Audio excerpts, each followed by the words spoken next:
Assalamualaikum warahmatullahi wabarakatuh.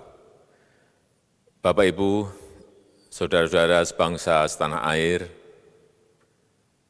pagi tadi saya telah memimpin rapat terbatas secara virtual tentang Undang-Undang Cipta Kerja bersama jajaran pemerintah dan para gubernur. Dalam undang-undang tersebut terdapat 11 klaster yang secara umum bertujuan untuk melakukan reformasi struktural dan mempercepat transformasi ekonomi.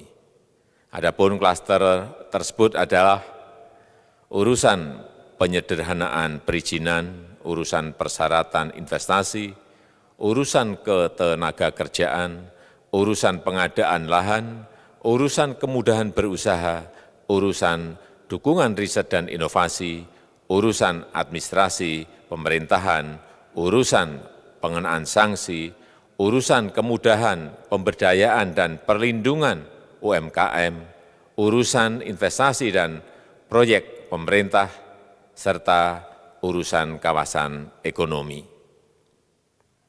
Dalam rapat terbatas tersebut, saya tegaskan mengapa kita membutuhkan Undang-Undang Cipta Kerja. Setiap tahun ada sekitar 2,9 juta penduduk usia kerja baru, anak muda yang masuk ke pasar kerja, sehingga kebutuhan atas lapangan kerja baru sangat-sangat mendesak.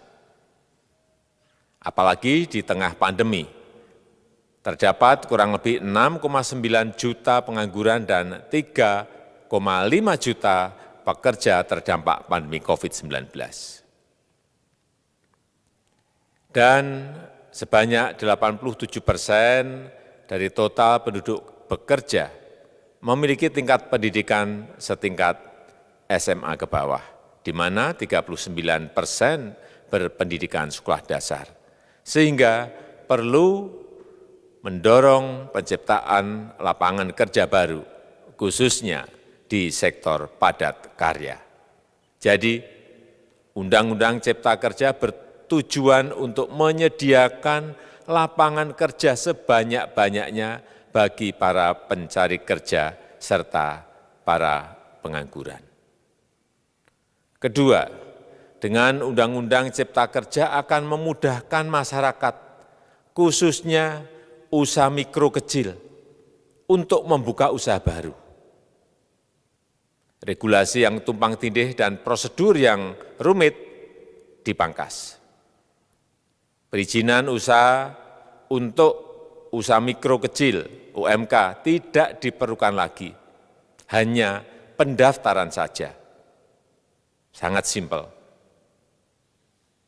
Pembentukan PT atau perseroan terbatas juga dipermudah. Tidak ada lagi pembatasan modal minimum. Pembentukan koperasi juga dipermudah, jumlahnya hanya 9 orang saja. Koperasi sudah bisa dibentuk. UMK, usaha mikro kecil yang bergerak di sektor makanan dan minuman, sertifikasi halalnya dibiayai pemerintah, artinya gratis. Izin kapal nelayan penangkap ikan misalnya, hanya ke unit kerja Kementerian KKP saja. Kalau sebelumnya harus mengajukan ke Kementerian KKP, Kementerian Perhubungan, dan instansi-instansi yang lain. Sekarang ini cukup dari unit di Kementerian KKP saja. Ketiga, Undang-Undang Cipta Kerja ini akan mendukung upaya pencegahan dan pemberantasan korupsi. Ini jelas karena dengan menyederhanakan, dengan memotong, dengan mengintegrasikan ke dalam sistem perizinan secara elektronik, maka pungutan liar, pungli dapat dihilangkan. Ada informasi yang menyebut tentang penghapusan UMP, upah minimum provinsi, UMK, upah minimum kota kabupaten, UMSP, upah minimum sektoral provinsi.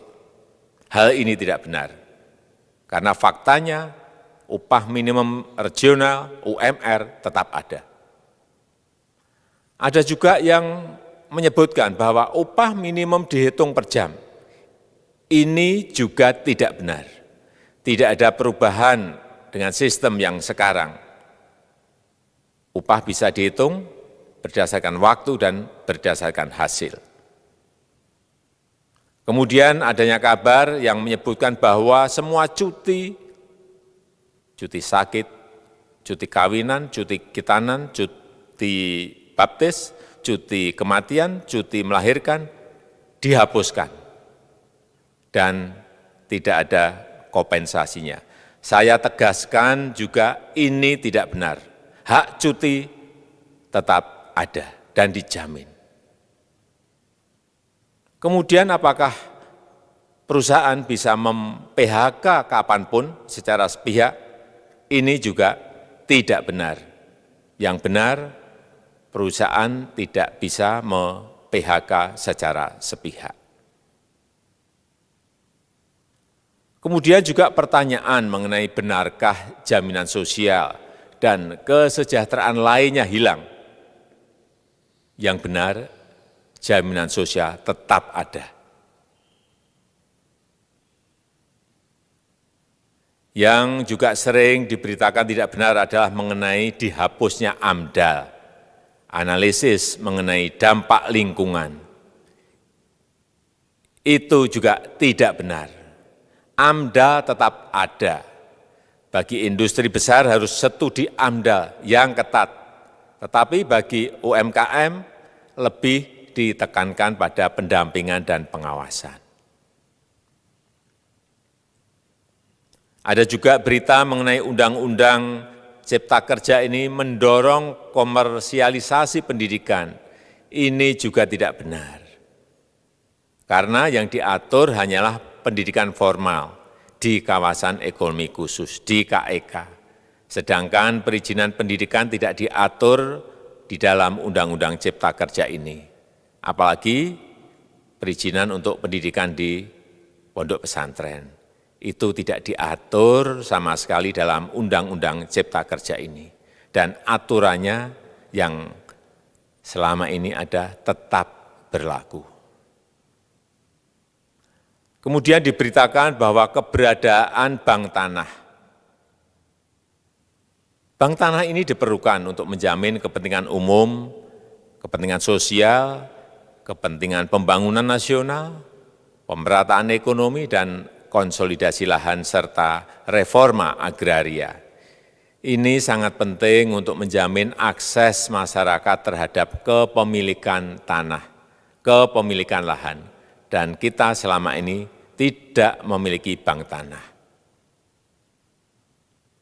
Saya tegaskan juga bahwa Undang-Undang Cipta Kerja ini tidak melakukan resentralisasi kewenangan dari pemerintah daerah ke pemerintah pusat. Tidak ada. Perizinan berusaha dan pengawasannya tetap dilakukan oleh pemerintah daerah sesuai dengan NSPK, norma, standar, prosedur, dan kriteria yang ditetapkan pemerintah pusat.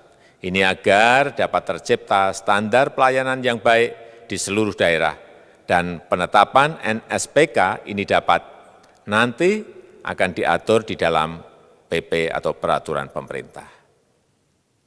Bahkan kita melakukan penyederhanaan, melakukan standarisasi jenis dan prosedur berusaha di daerah. Dan perizinan berusaha di daerah diberikan batas waktu. Ini yang penting di sini. Jadi ada service level of agreement. Permohonan perizinan dianggap disetujui bila batas waktu telah terlewati. Saya perlu tegaskan pula bahwa Undang-Undang Cipta Kerja ini memerlukan banyak sekali peraturan pemerintah atau PP dan peraturan presiden atau Perpres. Jadi setelah ini akan muncul PP dan Perpres yang akan kita selesaikan paling lambat 3 bulan setelah diundangkan.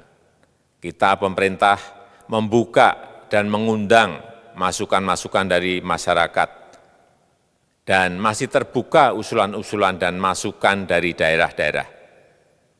Pemerintah berkeyakinan melalui Undang-Undang Cipta Kerja ini jutaan pekerja dapat memperbaiki kehidupannya dan juga penghidupan bagi keluarga mereka. Kalau masih ada yang tidak puas dan menolak, silahkan diajukan uji materi ke MK. Saya rasa itu yang bisa saya sampaikan pada kesempatan yang baik ini. Terima kasih. Wassalamualaikum warahmatullahi wabarakatuh.